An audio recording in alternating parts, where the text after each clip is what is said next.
The mystery surrounding Dale Earnhardt Sr. has been solved, and it is not a good one. Dale Earnhardt was born Ralph Dale Earnhardt on April 29, 1951, in the little town of Kannapolis, North Carolina, which is a location that is profoundly ingrained in the culture of racing and textile mills. During his formative years, his parents, Martha Coleman and Ralph Lee Earnhardt, were instrumental in establishing his characteristics and values. His father, Ralph Lee Earnhardt, couldn't have been any other kind of man. As a short track driver in North Carolina, he was known for his skill and commitment behind the wheel, and he was held in very high regard by his peers. In the realm of local short track racing, which is known for its intense level of competition, Ralph had gained a reputation as one of the top drivers of his time throughout his time working in the racing industry. The presence of this atmosphere provided Dale and his siblings, Danny, Randy, Kathy, and Kay, with an opportunity to experience racing in a natural way. As they were growing up, each of them was surrounded by the sights and sounds of racing engines, as well as the community of people who were involved in racing. Dale's father initially rejected his son's ambition to follow in his footsteps as a race car driver, preferring possibly for him to live a life that was safer or more traditional, away from the hazards of the track. This is despite the fact that Dale's father had a strong racing history. Despite this, Dale Earnhardt has been persistent in his pursuit of his passion of being a professional race car driver ever since he was a very young child. From the beginning, it was clear that he was driven by passion and dedication, and he was willing to make major sacrifices in order to pursue this opportunity. In point of fact, Dale's dedication was so substantial that he ultimately made the courageous choice to withdraw from his educational pursuits. This decision was a resounding testimony to his unwavering commitment. The world of professional racing, with its high speed and high-risk environment, was something he was prepared to give up in favor of. It was a choice that would prove to be the beginning of a career that would go on to become remembered as one of the most legendary in the history of NASCAR. In 1975, Dale Earnhardt made his debut in the Winston Cup Series, which was the highest level of stock car racing at the time. This marked the beginning of his official career as a professional race car driver. He competed in the arduous World 600, which was held at the Charlotte Motor Speedway in North Carolina. This was his maiden race. Not only was the World 600 the longest race of the season, but it also tested the driver's mental toughness and endurance. The World 600 was known for being the greatest challenge of the season. When Dale first demonstrated his promise as a genuine participant in the NASCAR circuit, it was at this legendary track that he achieved his first success. There is no possible way to emphasize the significance of him beginning his professional life with such a rigorous program. The tenacity and toughness that would emerge as defining characteristics of his style on the track during his whole career was established by this event. After waiting for 3 years, Earnhardt finally got his big break in the year 1978. For the World 600 Cup race that was about to take place in Charlotte, he was asked to take the place of another driver. It was during this high-pressure environment that Dale Earnhardt began to genuinely capture the attention of racing fans, as well as those who were already working within the sector. Not only did he perform exceptionally well, but he also finished 7th in the Firecracker 400, a performance that demonstrated his natural skill and his ability to master the sport of automotive racing. The significance of this breakthrough race lies in the fact that it served as his official introduction to the national racing scene. It demonstrated to the owners of the team and sponsors that he possessed the ability and determination to compete at the highest level.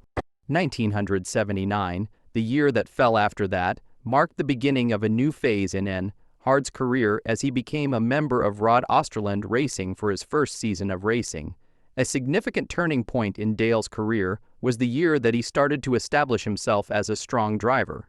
At the Bristol Motor Speedway, a track that is well known for its short length and violent bumper racing, which required quick reactions and great competitiveness, he was able to score his first victory.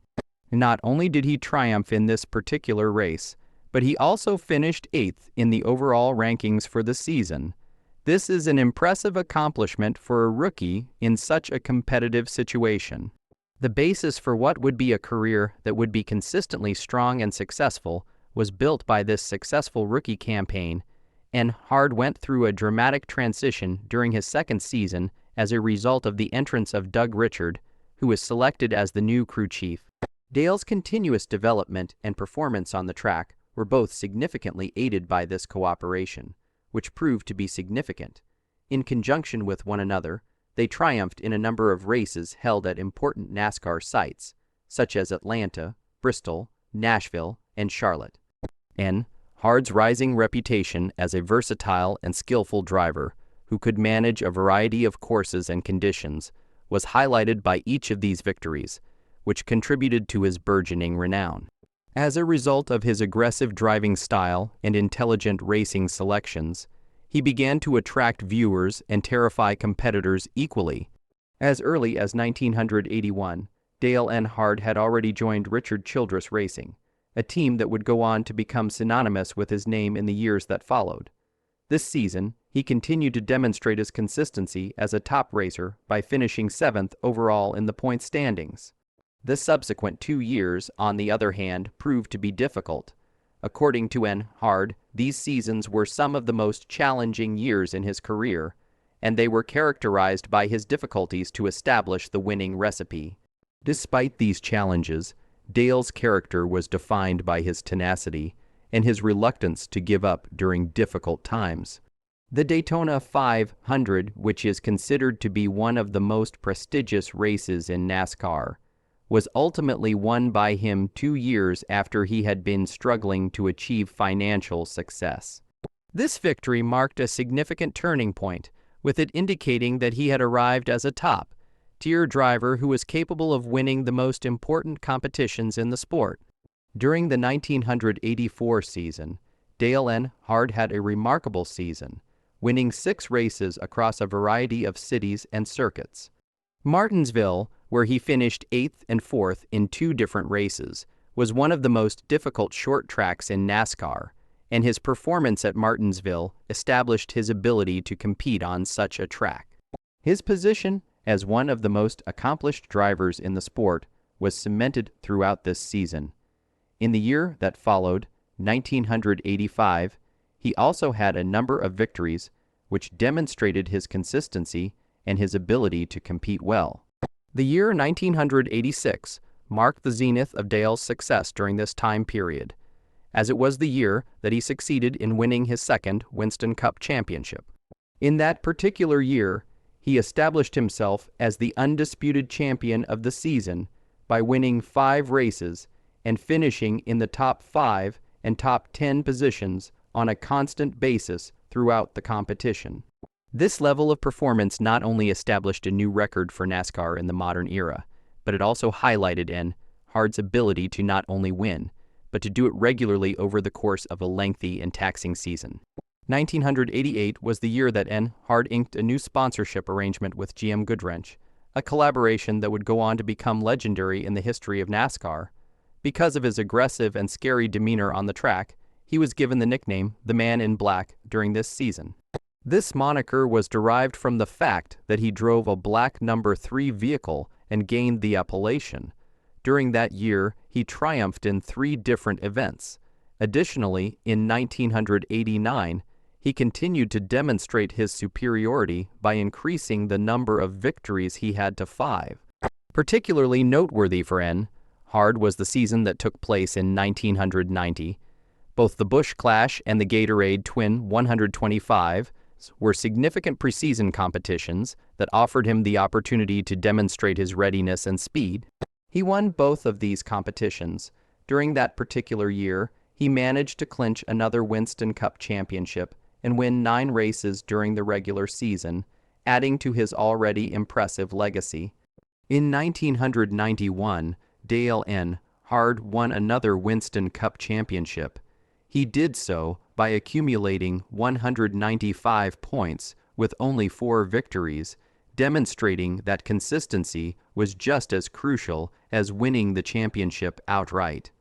On the other hand, the football season of 1992 was more difficult. At the Coca-Cola 600 in Charlotte, he only managed to win once, and he ended 12th in the points, which was a career low for him personally. In spite of this, he went ahead and made a significant adjustment by appointing Andy Petrie as his new crew chief. By making this decision, he was able to revitalize his performance, which brought him closer than ever before to winning the Daytona 500 once more. Under Petrie's direction, Earnhardt was able to achieve a total of 6 victories during that year and win yet another Winston Cup championship.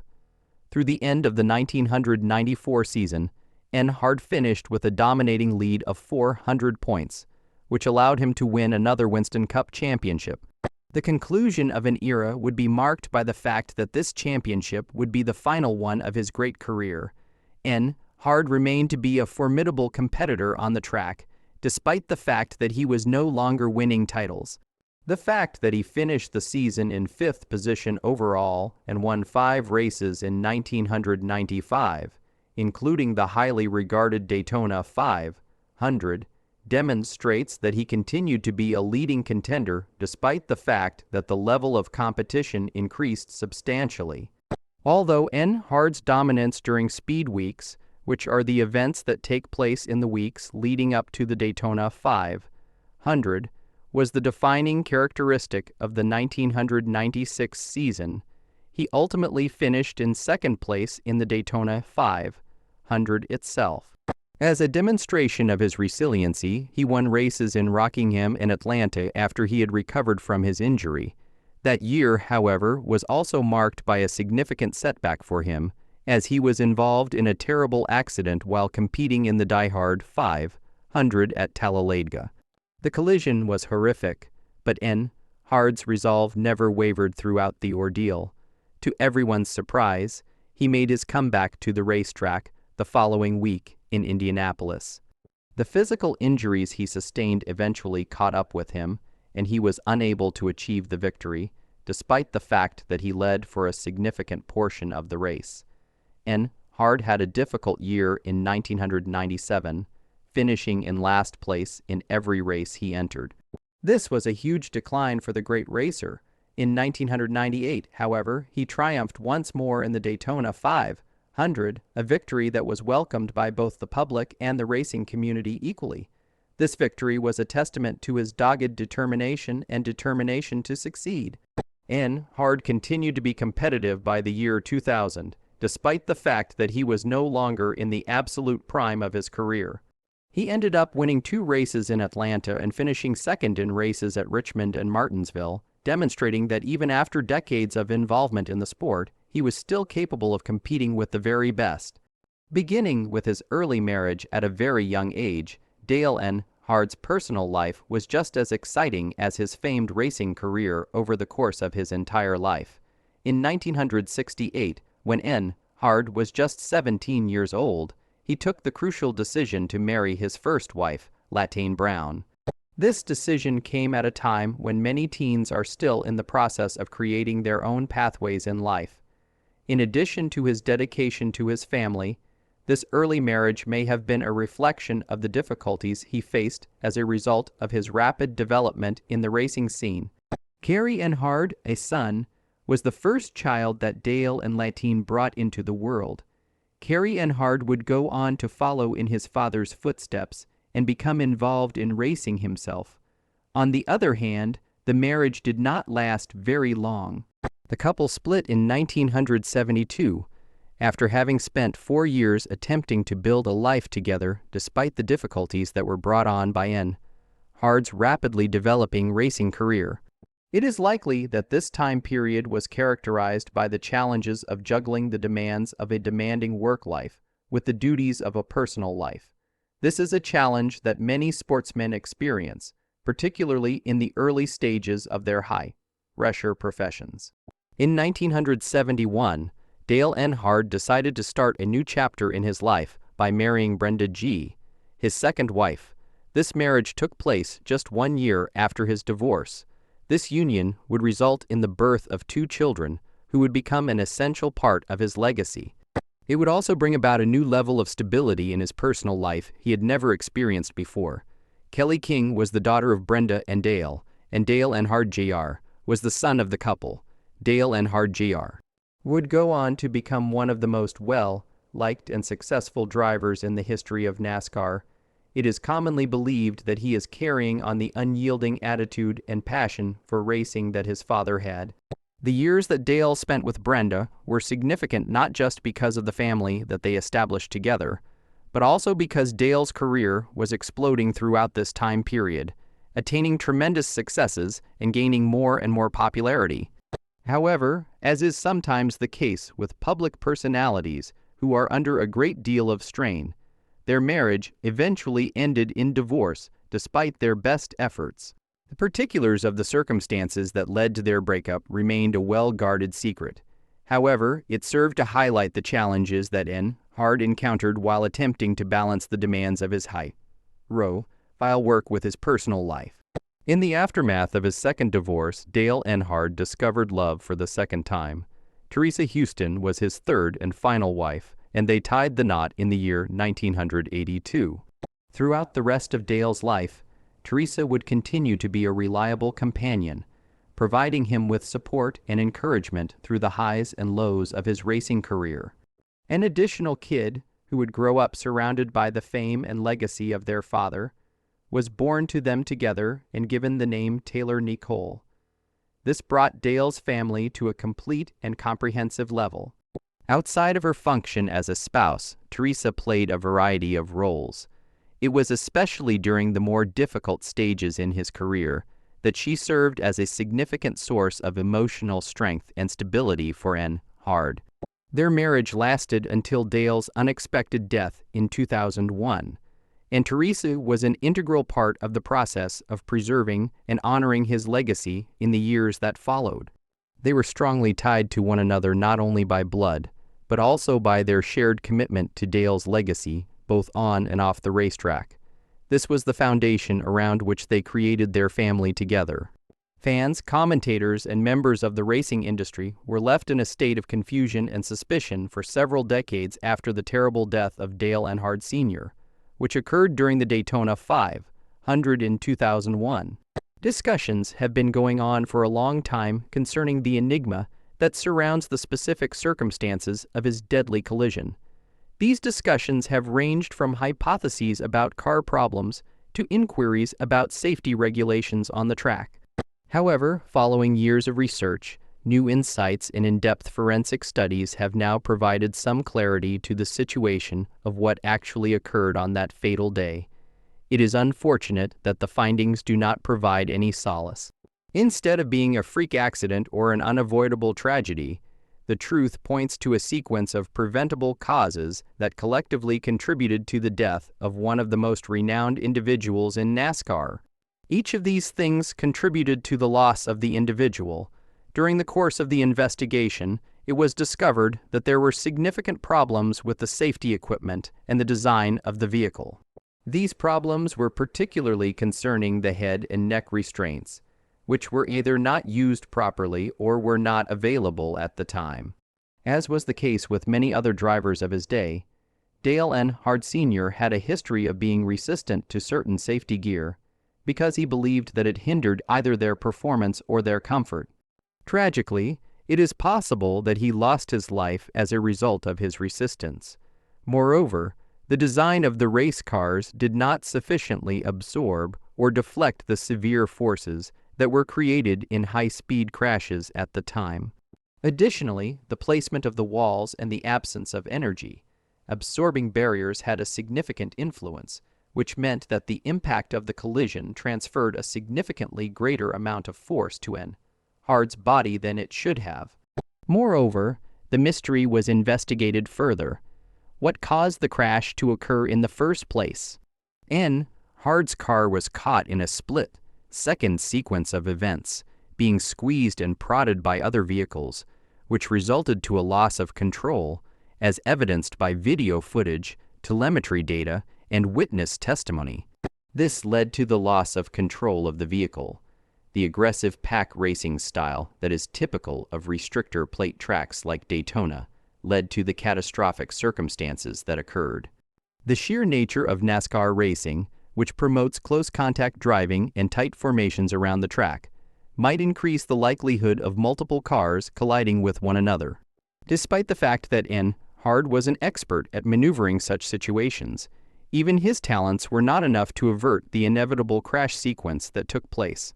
In addition, this newly discovered clarity has sparked ongoing conversations regarding the duty that NASCAR has for the safety of its drivers. As a result of Earnhardt's passing, various safety enhancements have been made in the sport. These include the mandatory use of the head and neck support, the mandatory use of the HS device, better obstacles, improved car chassis designs, and enhanced medical response processes. These developments highlight the stark fact that Earnhardt's death was a catalyst for change, but they also serve as a sobering reminder of what was lost as a result of past complacencies. Instead of providing any kind of consolation, the conclusion of the Dale Earnhardt Sr. mystery reveals a truth that is extremely distressing. His death was not the result of simple bad luck or fate. Rather, it was the result of a confluence of factors, including insufficient safety precautions, unsafe racing habits, and technological constraints that could have been solved sooner. This sobering revelation serves as a constant reminder to put the safety of drivers on the track ahead of anything else, and it only serves to heighten the appreciation for the considerable progress that has been accomplished in terms of safety since then. There are some facts about Dale Earnhardt. It was well known that Dale Earnhardt had a number of superstitions, one of which was that he would always wear a fortunate pair of underpants during races. Earnhardt was known to have a soft spot for animals, including rescuing stray dogs, and he had a strong interest in the preservation of many species of wildlife. Earnhardt was known for his love of pranks and practical jokes, despite the fact that he presented himself as a serious competitor on the racetrack. He also had a humorous side inside. During his time away from racing, Earnhardt was a passionate collector of vintage automobiles. He enjoyed restoring these vehicles and displaying them at various car exhibitions. The culinary skills that Earnhardt possessed were truly exceptional, and he was particularly well known for the mouthwatering BBQ recipes that he delighted in making available to his family and friends.